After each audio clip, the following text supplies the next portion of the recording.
నమస్తే, నేను మీ Gopi. Welcome to Telugu రాజ్యం. ప్రస్తుతం మనతో పాటు ఉన్నారు పొలిటికల్ అనలిస్ట్ మహేష్ గారు ఉన్నారు. ఆయనతో మాట్లాడదాం. నమస్తే అండి. నమస్తే. రైట్, కూటమి పాలన ముగిసి ఈ రోజుతో ప్రమాణ స్వీకారం చేసి సంవత్సర కాలం అయింది. ఈ సంవత్సరం కాలం తర్వాత సూపర్ 6లో భాగంగా తల్లికి వందనం అనే పథకం ఈరోజు అయితే ప్రవేశపెట్టడం జరిగింది. ఇంటికి ఎంతమంది ఉంటే అంతమందికి ఇస్తామని చెప్పారు. బట్ ఈరోజు ఒకరికి వచ్చినట్టు చాలా మంది అంటూనే ఉన్నారు. అది కాక 13,000 ఇస్తున్నారంట. అసలు ఏం జరుగుతుంది? ఇచ్చిన మాట నిలబెట్టుకోలేకపోతున్నారు కదా మీ మాటలు. ఇప్పుడు ఈ 1 year తర్వాత ఇది కూడా ఇవ్వటం ఒక రకంగా ప్రజల అదృష్టంగా భావించాలి మనం. ఏ మాత్రం ఇవ్వటం. ఓకే. ఎందుకంటే ఆయన గతంలో రీసెంట్గా గెలిచిన తర్వాత అసెంబ్లీ సాక్షిగా చెప్పారు. తర్వాత బయట కూడా 2-3 సార్లు ఆయన ప్రస్తావించడం జరిగింది. ఏంటంటే ఇప్పుడు అప్పులు చూస్తే భయం వేస్తుంది, ఇచ్చిన హామీలు చాలా ఉన్నాయి, ఇవి నెరవేర్చలేము అని ఓపెన్గా చెప్పారు. అంటే అప్పుడే జనాలకి ఒక పేర్లు ఇచ్చారు, మేము ఇచ్చిన హామీలు నెరవేర్చే పరిస్థితిలో లేవు కాబట్టి మా మీద ఆశలు పెట్టుకోవద్దు అని ఆయన ఇండైరెక్ట్గా 2-3 సందర్భాల్లో చూడటం జరిగింది. ఈసారి ఏంటంటే ఈ సంవత్సరం ప్రమాణ స్వీకారం చేసే సంవత్సరం ఈ రోజుకి అవ్వటంతో ఇవాళ నుంచి ఎందుకు పెట్టాల్సి వచ్చింది అంటే ప్రజల్లో వాళ్ళకే అర్థమైంది తీవ్రమైన వ్యతిరేకత మన మీద ఉందని ఒకటి. ఇంకోటి, మీకు ఇప్పుడు దాకా ఈ 1 yearగా మీరు వాళ్ళు వచ్చిన 1 year అంటే ఒక నెల తర్వాత నుంచి స్కూల్స్ బిగిన్ అయినాయి. లాస్ట్ ఇయర్ జూన్లో ఆయన ప్రమాణ స్వీకారం, జూన్ ఎండింగ్ నుంచే ఆ స్కూల్స్ బిగిన్ అయిన తర్వాత ఈ పథకం అమలు చేయలేదు ఆ లాస్ట్ క్యాలెండర్ ఇయర్. అలానే ఈ నీకు 15 నీకు 15 నీకు 15 నీకు 18 అనేది ఇవి ఈ 1 yearగా సోషల్ మీడియాలో విపరీతంగా ట్రోల్కి గురవటం. ఆయన పాపం ఆయన ఎవరు నిమ్మల రామానాయుడు గారు అంటాం, ఆయన్ని బాగా ట్రోల్ చేయటం. ప్రతి చోట వీళ్ళు ఒక డీజే కూడా అది పెట్టి వైసీపీ వాళ్ళు దాన్ని ఏకలింగా వ్యంగ్యంగా గొడవ చేయడం చేశారు. ఈ సందర్భంగా ఈ నేపథ్యంలో ఈ 1 year అయిన తర్వాత ఈ కాస్త అయినా కనీసం కంటి తుడుపు చేరేగా ఇదైనా చేయకపోతే, అంటే ఇంట్లో ఎంతమంది ఉంటే అంతమందికి అన్నారు, లెక్కలేసి చెప్పారు. 2 ఉంటే 30, 4 ఉంటే 60, ఇంకా అట్లా వరుసగా చెప్పారు. కానీ వాటిలో అన్నీ పక్కన పెట్టి ఇంతకుముందు జగన్మోహన్ రెడ్డి ఏదైతే ఇంటికి ఒకళ్ళకి చొప్పున 15,000 ఇచ్చారో అదే ఇప్పుడు పెట్టడం జరిగింది. అంటే అప్పుడు గతంలో మనం చూసుకొచ్చి ఎప్పుడైతే ఈ ఎలక్షన్కి వచ్చే ముందు ఇంట్లో ఎంతమందికి ఉంటే అంతమందికి ఇస్తా ఉన్నారు కదా, ఎందుకు ఇప్పుడు ఇవ్వలేకపోయారంటారు? మీకు ఇంకోటి కూడా చూస్తే మనకి ఇప్పుడు ఇవాళ నుంచి ఇచ్చే పథకంలో 8,000 చిల్లర కోట్ల వరకు కేటాయించడం జరిగింది తల్లికి వందనం కింద. అసలు దీనికి మొత్తం మనం చూసుకుంటే 66 లక్షల కుటుంబాలు, అంటే ఇంతకుముందు జగన్మోహన్ రెడ్డి టైంలో అంతమంది లబ్ధిదారులు ఉన్నారు ఈ పథకం కింద, ఇంటికి ఒకళ్ళు. దానికి ఎంత ఖర్చు అయ్యేది? వీళ్ళ తర్వాత దాన్ని ఏం చేశారంటే ఒక ఈ తల్లికి వందనం ఎప్పుడైతే మేము ఇస్తామని మొన్న ప్రకటించారో దాని తర్వాత అందులో ఫిల్టర్ చేశారు. అందులో 1,50,000 కుటుంబాలు లేపేశారు. మళ్ళీ ఇప్పుడు వీళ్ళు దీని కింద ఎంతైతే నిధి కేటాయించారో 8,000 చిల్లర కోట్లు, 8,250 కోట్లు ఏమో సంథింగ్, అది వరకు కేటాయించారు. దీని వరకు మనకు చూసుకుంటే ఇంతవరకు 17 లక్షల కుటుంబాలకే అవి సరిపోతాయి. అంటే ఇది తీవ్రంగా ఒక రకంగా ఏదో జనాలు మభ్యపెట్టడం, ఇంకా 3 భాషలు చెప్పని మోసం చేయటం, అంతే. ఇవి ఎక్కడ సరిపోతాయి? ఎక్కడ 65 లక్షల కుటుంబాలు వాళ్ళకి లబ్ధిదారులు ఉన్నారో. తెల్ల రేషన్ కార్డులు ఉన్న వాళ్ళు ఆంధ్రప్రదేశ్లో 1,20,00,000 తెల్ల రేషన్ కార్డులు ఉంటే వాళ్ళంతా బిలో పావర్టీ లైన్. వాళ్ళ కుటుంబాల్లో పిల్లలు, చదువుకునే పిల్లలు ఉన్న వాళ్ళందరికీ ఇది వర్తించాలి. కానీ దానిలో మీకు ఇప్పుడు అలాట్ చేసిన దానిలో 17 లక్షల కుటుంబాల వరకే ఇవి సరిపోతాయి అన్నప్పుడు ఇక అసలు బిలో పావర్టీ లైన్ ఉన్న ఈ తెల్ల రేషన్ కార్డులు ఉన్న వాళ్ళు ఎన్ని కుటుంబాలకి ఇది సరిపోతుంది? అందరికి ఇవ్వగలరా? దాంతో 15,000 అని చెప్పి ఇది 13,000. అంతకుముందు జగన్మోహన్ రెడ్డి కూడా ఇదే చేశాడు. 1,000 రూపాయలు కట్ చేసి 14,000 ఇచ్చాడు. బిగినింగ్లో 15,000 ఇచ్చి ఆయన ఇదే చేశాడు. ఇప్పుడు వీళ్ళు 2,000 కట్ చేశారు, 13,000 ఇస్తున్నారు. అదే పని ఆయన 14,000 ఇచ్చినప్పుడు ఇట్లానే రకరకాలుగా ట్రోల్ చేయటము, విమర్శలు చేయటము, గొడవ చేయటము, ఇవన్నీ చేశారు ఇదే టీడీపీ వాళ్ళు. ఇప్పుడు మరి 2,000 కట్ చేసి 13 ఇస్తున్నారు. అంటే ఇప్పుడు ఒకటండి, కుటుంబ ప్రభుత్వం గవర్నమెంట్ ప్రారంభించినప్పుడు ప్రభుత్వంలో ఉన్న ముఖ్య పార్టీ పెద్దలందరూ కలిసి ఈ పథకాన్ని ప్రవేశపెట్టాలి తప్ప, కానీ ఈ పథకం వచ్చినప్పుడు కేవలం చంద్రబాబు గారు, నారా లోకేష్ గారు ఇద్దరే ఉన్నారు. దాన్ని ఎలా చూస్తారు? అవును, అది వాళ్ళ పవన్ కళ్యాణ్ గారిని దూరం పెట్టారంటారా? పవన్ కళ్యాణ్ అసలు ఏం తెలియదు కదండి. అట్లా అన్నారు ఏంది? అవునా, ఇప్పుడు ఒక డిప్యూటీ సీఎం హోదాలో ఉండదు, ఏం తెలియదు. డిప్యూటీ సీఎం అనేది పేరుకే, అదేం హోదా కాదు. పెట్టుకోవడానికి, చెప్పుకోవడానికి, బోర్డు మీద రాసుకోవటానికే డిప్యూటీ సీఎం అనేది హోదా, రాజ్యాంగబద్ధమైన పదవి కాదు. ఆయన జస్ట్ ఒక మినిస్టరే. మీరు ఎంతసేపటికి ఆలోచించి ఏదన్నా పథకంలో పవన్ కళ్యాణ్ ప్రముఖంగా కనబడాలి అని కోరుకుంటే అది వాళ్ళ జన సైనికులది, అభిమానులది తప్పు. కారణం ఏంటంటే అందరిలాగే ఆయన కూడా ఒక మినిస్టర్, అంతే. అందరు మినిస్టర్ల లాగానే ఆయన కూడా ఒక మినిస్టరే.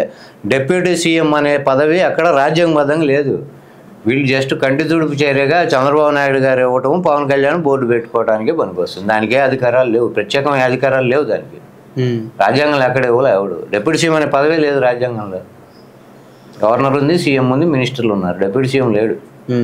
వీళ్ళు ఊరికే అది హోదా ఇచ్చుకొని అదేంటంటే స్పెషల్ జీవో ఇచ్చి ఒక 4 సెక్యూరిటీ వాళ్ళని ఎక్కువ ఇస్తారు, అంతకు గన్మెన్లు, అంతకుమించి ఏం లేదు.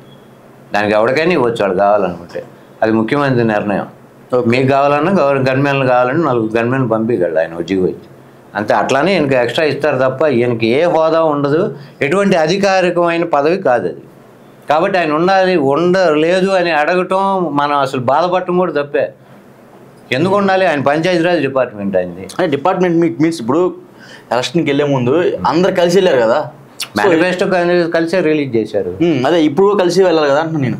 కలిసి దేనికి వెళ్ళాలంటారు? ప్రతి పథకానికి పవన్ కళ్యాణ్ పక్కన పెట్టుకుని ఇవ్వాల్సిన పని లేదు కదా. ఓకే, ఇప్పుడు ఎజెండాలో ఇప్పుడు 6 హామీల్లో మీరు చూస్తే బీజేపీ వాళ్ళు మేనిఫెస్టో కూడా పట్టుకోవాలి. ఆయన ఆ రోజు స్టేట్మెంట్ అదే స్టేజ్ మీద వీళ్ళు మేనిఫెస్టో రిలీజ్ చేసినప్పుడు కూటమి గవర్నమెంట్, ఆయన బీజేపీ ప్రతినిధిగా ఆయన వచ్చినప్పుడు ఆయన మేనిఫెస్టో రిలీజ్ చేసి అది పట్టుకోమండి, అది కూడా పట్టుకోవాలి ఆయన. అంటే ఈ 6 హామీలు అమలయ్యేవి కాదు, వాటి మీద బీజేపీ పార్టీకి ఎటువంటి ఇంట్రెస్ట్ లేదని క్లియర్గా మీకు ఆ రోజు అర్థమైపోయింది. ఇక్కడ పవన్ కళ్యాణ్ గారు ఏంటంటే ఆయన ఏదో ఎంతో సెయిల్ అవుదాం అనుకున్నాడు. ఎవరి ప్రయోజనాలు వాళ్ళు మ్యూచువల్ అండర్స్టాండింగ్. సెయిల్ అవటం అంటే కలిసి ప్రయాణించడం. అట్లా ఇద్దరు కలిసి వాళ్ళు వెళ్ళారు తప్ప, అంటే ఎవరి ప్రయోజనాలు వాళ్ళు ఆశించుకొని పోయారు. ఈయనకేమో ఈయన ఓటు బ్యాంక్ కావాలి బాబు గారికి, ఈయనకేం కావాలి అనేది అందరికీ తెలిసిందే. అంతే, దాని మీద పోయారు తప్ప పథకాల్లో ఈయన ఉండాలి, ఇచ్చేటప్పుడు ఈయన ఉండాలి, ఈయన చేతి మీద బియ్యం పోయాలి, ఇటువంటివి ఏం లేవు కదా. ఎందుకు ఉండాలి అసలు? ఎందుకు ఆశించాలి? వాళ్ళు ఫ్యాన్స్ అయినా జన సైనికులైనా. ప్రజలు ఏమంటారు? కొన్ని చోట్ల గమనిస్తే కొన్ని నియోజకవర్గాల్లో జన సైనికులు టీడీపీ వాళ్ళు పిచ్చికొట్టుడు కొడుతున్నారు ఈరోజు కార్యకర్తలు. దానికి అసలు ఖండించడం కూడా ఖండించట్ల పవన్ కళ్యాణ్ గారు. మా జన సైనికులను కొట్టడం ఏంద్రా బాబు మీరు, అట్లా ఉంది కొన్ని చోట్ల పరిస్థితి. అట్లానప్పుడు మీరు ఆయన్ని పిలవలేదని అనుకోవడం కూడా అనవసరమైన టాపిక్ అది. అంటే రైట్, గతంలో కూడా వైఎస్ఆర్సీపీ కేవలం 15,000 ఇచ్చిందని నాన్న రాద్దాంతం చేశారు, 14 ఇచ్చారు, అంటే 1000 తగ్గించారు. ఇప్పుడు ఇంకా 13 ఇస్తున్నారు కదా. సో కంపారిజన్ ఎలా చూస్తారు మరి? కంపారిజన్ జనాలు చూసుకుంటారా? కంపారిజన్ వాళ్ళకి అర్థమైపోయింది కదా. 1 year తర్వాత ఇప్పుడు ఇచ్చారు కంటి తుడుపు చర్యగా. అది ఇంటికి ఎంతమంది ఉంటే అంతమందికి ఇస్తామని ఇంటికి ఒకళ్ళకి ఆయన ఇచ్చిందే. నువ్వు కొత్తగా పథకం ఏం పెట్టావు? 1 year ఎగ్గొట్టావు కానీ, అంతే కదా. 1 year నువ్వు దాన్ని ఎగ్గొట్టేసావు. కొత్త పథకం ఏం కాదు కదా ఇది. జగన్మోహన్ రెడ్డి 14,000 ఇచ్చింది, నువ్వు ఇవాళ 13,000 అంటున్నావు. ఆయన ఇంటికి ఒకళ్ళకి ఇస్తే నువ్వు ఎంతమందికి ఉంటే అంతమందికి ఉన్నావు, అది కూడా తీసేసి ఆయన ఇచ్చినట్టు ఒకడికే ఇస్తున్నావు. ఇక నువ్వు కొత్తగా జనానికి చేసిన ప్రయోజనం ఏముంది ఇందులో? జనం లబ్ధి పొందింది ఏముంది? ఏం లేదు కదా. ఇంకా 1 year ఆపేసి వాళ్ళకి ఇంకా నోటు మట్టి కొట్టినట్టే, అంతే కదా. ఓకే, ఇన్ని వేల కోట్లు వాళ్ళు ఆపేసి సర్ప్లస్, అది ఇంకో రకంగా గవర్నమెంట్కి. ఆ సర్ప్లస్ అమౌంట్ ఏం చేసావు? ఏమి చేయను. ఒక హెలికాప్టర్ ఏదో ఒక చేపలు కొనుక్కున్నారు. తర్వాత అమరావతి మీదే డబ్బులన్నీ అమరావతి ఆ చుట్టుపక్కల పెడుతున్నారు తప్ప స్టేట్లో ఏ డెవలప్మెంట్ ఏమీ ఇంతవరకు లేదు కదా. పథకాలు లేవు, డెవలప్మెంట్ లేదు, ఏమీ లేదు. అదేమంటే Singapore railway station, international airport, గన్నవరంలో ఎయిర్పోర్ట్ పెట్టుకుని 50 kilometers దూరం లేని మళ్ళీ ఇక్కడ ఇంటర్నేషనల్ ఎయిర్పోర్ట్ ఏంది? గన్నవరంకి దానికి ఆల్రెడీ అలాట్ చేసి ఇంకా ఎక్స్టెంట్ దానికి ల్యాండ్స్ కూడా తీసుకున్నారు అప్పుడు encouragement I mean government acquire చేసింది. ఓకే, దాని ఎక్స్పాన్షన్కి. అది దాన్ని డెవలప్ చేయి. మళ్ళీ ఇక్కడ ఎక్స్ట్రాగా మళ్ళీ ఇంకో ఇంటర్నేషనల్ ఎయిర్పోర్ట్ ఎందుకు? పక్కనే కదా గన్నవరం. ఉన్నదాన్ని డెవలప్ చేస్తాడు ఎవడన్నా ఇంటర్నేషనల్ ఎయిర్పోర్ట్గా. ఇక్కడ కొత్తది కట్టి మళ్ళీ ఇక్కడ పునాదులు వేసిన దగ్గర నుంచి ఎవడన్నా చేస్తాడు చెప్పండి మీరు? అంటే ఈ పేరుతో ఇంకొకటి ఇంటర్నేషనల్ క్రికెట్ స్టేడియం. ఎవరు మన సునీత విలియమ్స్, ఆమె అంతరిక్ష నుంచి వచ్చిన తర్వాత భూమి మీదకి అడుగు పెట్టిన తర్వాత అది పెట్టంగానే ఇంటర్నేషనల్ ఎయిర్పోర్ట్ కడతాం ఇక్కడ అన్నాడు. మీరు చూడండి, 24వ తారీఖు తీస్తే 25వ తారీఖు దాని గ్రాఫిక్స్తో ఒక ఇంటర్నేషనల్ ఎయిర్పోర్ట్ రిలీజ్ చేశాడు. ఒకరోజే తేడా, మీరు చూసుకోండి కావాలండి. ఓకే, మీకు అక్కడ మనోళ్ళు T20 ఛాంపియన్షిప్ గెలవంగానే క్రికెట్లో నెక్స్ట్ రోజు పొద్దున్నే ఇంటర్నేషనల్ ఎయిర్పోర్ట్ అది స్టేడియం కడతాను అమరావతిలోని, దానిలో గ్రాఫిక్ రిలీజ్ చేశారు. అక్కడ ఏదైనా ఇన్సిడెంట్ జరిగితే ఇక్కడ ఒక గ్రాఫిక్ వదిలి మన అమరావతిలో ఇది కూడా కడుతున్నాం అని ఒక బొమ్మ, మన పచ్చపత్రికలో ఒక బొమ్మ వేస్తాడు. ఓకే. మీరు రిలేటెడ్గా చూడండి, అక్కడ జరిగిన ఇన్సిడెంట్ ఇక్కడ రిఫ్లెక్ట్ అవుతుంది 2 రోజులకో 3వ రోజుకో, మళ్ళీ గ్రాఫిక్తో జనాలను పిచ్చోళం చేయటం. అమరావతి రాజధానిగా డెవలప్ అవడం కష్టం, అది అందరికీ తెలిసిందే. గత 5 ఏళ్ళలో ఏం జరగలే ఆయన ఉన్న హయాంలో. ఈ 1 ఇయర్గా ఏం జరిగింది? ఒక పునాది వల్ల అందుకే చాలా టైం ఉంది డెవలప్మెంట్కి కావాలంటే. మన పదవుంది ఇంకా 4 నెలలేదా, 4 ఏళ్ళు 40 ఏళ్ళు పడుతుంది ఒక రకంగా మీరు అన్నట్టు డెవలప్ చేయాలంటే. ఆయన ఉద్దేశం, ఆయన ఎట్టా ఊహల్లో గ్రాఫిక్స్ రిలీజ్ చేశాడో అది అవ్వాలి, ఫుల్ఫిల్ అవ్వాలి అంటే ఒక 40 ఏళ్ళు పడుతుంది. హైదరాబాద్ అట్లానే పట్టింది, నియర్లీ పట్టింది. అప్పుడు 40 ఏళ్ళ తర్వాత ఇది డెవలప్ అవుతుందని గ్యారంటీ ఎవరు ఇవ్వలేదు కదా, ఖచ్చితంగా డెవలప్ అవ్వాలని కోరుకుంటారు. ఇంకోటి చెబుదాం, ఇప్పుడు మీకు చెన్నై ఎంత దూరం ఉందండి? ఇక్కడ నుంచి హైదరాబాద్ మన ఏపీ కదా. అవును. ఏపీ నుంచి మీరు ఇదే అమరావతి రాజధాని నుంచి చెన్నై ఎంత దూరం ఉంది? గట్టిగా 400 కిలోమీటర్లు లేదు. వందే భారత్ ఎక్కితే మీరు ఒక పూటలో దిగిపోతారు. అటు బెంగళూరు ఎంత దూరం ఉంది? సేమ్ అటు నీళ్ళు అట్లా సేమ్ అంతే ఉంది కదా. మీకు చెన్నై, ఇటు బెంగళూరు, ఇటు హైదరాబాద్, 3 పెద్ద రాజధానులే కదా ఇండియాలో. అవును, పెద్ద సిటీలు. ఈ 3 యాక్సెస్ చాలా దగ్గరగా, చాలా ఫాస్ట్గా యాక్సెస్ ఉంది కదా అమరావతి ప్రజలకి. ఆ చుట్టుపక్కల విజయవాడ కానీ గుంటూరు కానీ ఈ చుట్టుపక్కల ప్రజలకి యాక్సెస్ ఈ 3 సిటీలకి అంత పెద్ద ఉంది కదా. ఐటీ ఫీల్డ్లో ఈ 3 బ్రహ్మాండంగా ఉన్నాయి కదా వెలుగుతూ. మన అమరావతిలో ఐటీ కానీ ఇంకోటి కానీ డెవలప్మెంట్, ఇంటర్నేషనల్ ఎయిర్పోర్ట్లు, ఇంటర్నేషనల్ స్టేడియంలు, ఇంటర్నేషనల్ లెవెల్లో రైల్వే స్టేషన్, సింగపూర్ రైల్వే స్టేషన్లు పెట్టాలంటే ఎట్లా డెవలప్ అవుతుంది? మీకు యాక్సెస్ చాలా దగ్గరకి 3 పెద్ద సిటీలు ఉన్నాయి. ఓకే, ఇది ఆ స్థాయిలో అవుతుందా? జనానికి అవసరం లేదు కదా, దగ్గరలో ఉన్న సిటీకి పోతాడు. చిత్తూరు, నెల్లూరు, ఇటు కడప ఇటువైపు ఉన్న వాళ్ళంతా బెంగళూరు పోతారు, లేకపోతే చెన్నై పోతారు. అవునా? అవును. ఇటు పక్క ఉన్న వాళ్ళంతా హైదరాబాద్ వస్తారు. నువ్వు అది డెవలప్ చేసి అది అయ్యి ఇంకో 40 ఏళ్ళు పెట్టేదాకా అక్కడ కూర్చొని ఏం చేయాలి? నోట్ వేసుకొని మీకు యాక్సెస్ ఉన్నప్పుడు ఎవడు దాన్ని తొందరగా అది అవుతుంది? మీరు చెప్పండి. అవ్వదు. లేదంటే అది ఒక మనకి అంతకుముందు ఇదే అలయన్స్లో ఉన్న మోడీ గారు అన్నాడు, పోలవరం చంద్రబాబుకి ఏటీఎం లాంటిదని. ఏటీఎం లాగా టాప్కి డ్రా చేసుకుని కోట్లు మింగాడని ఆయనే అన్నాడు. మనం అనలేదు.